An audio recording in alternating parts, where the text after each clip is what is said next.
কথা বলার সময় আমাদের মুখের কিছু ভঙ্গিমা হয়, বলেছিলাম তাই না? 7 রকমের ভঙ্গিমা হয়।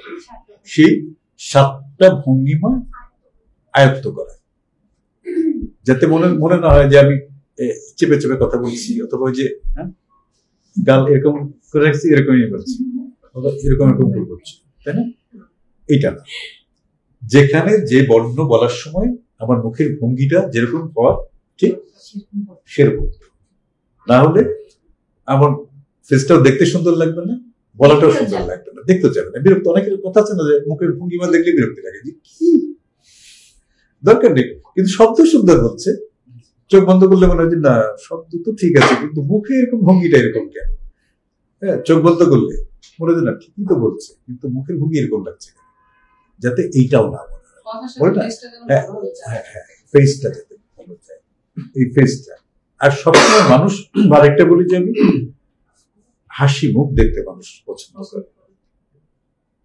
দুঃখের ভিতরে মানুষের কিছুটা হাসি বলতে যে আকারে হা হা করে হাসতে হবে এটা না, তাই না? মানে হালকা একটা চোখের হাসি থাকে, তাই না? তুমি কোনো কিছু না হা হা হো হো করছো না, কিন্তু চোখ বলছে হাসছে, তাই না? এই যে ওর চোখ বলছে হাসছে, কিন্তু মুখের ভিতরে কোনো পরিবর্তন। সবাই দেখি আমরা একটু, ওর মুখের ভিতরে কোনো পরিবর্তন নাই, কিন্তু এই যে এখনো হেসে ফেলছে। আর কাঞ্চনা তো পুরো হাসির মধ্যেই থাকে। কাঁদো, তুমি কাঁদো কাঞ্চনা? কাঁদো কখনো? হ্যাঁ, মায়ের দিলে না এমনি? যদিও কান্না এবং হাসির মধ্যে যে পার্থক্য, এটা খুব কম। কান্না এবং হাসির মধ্যে মুখের ভঙ্গিমা এবং শব্দগত পরিবর্তন খুব কম, চেঞ্জটা খুব কম। চেঞ্জটা চোখে,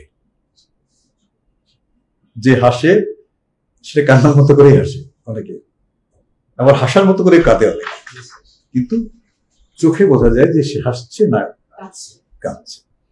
তার মানে দর্শনও একটা বড় ব্যাপার, খালি শ্রবণটা না, দর্শনও একটা বড় ব্যাপার। প্রেজেন্টেশনে এই দুটোই খুবই গুরুত্ব।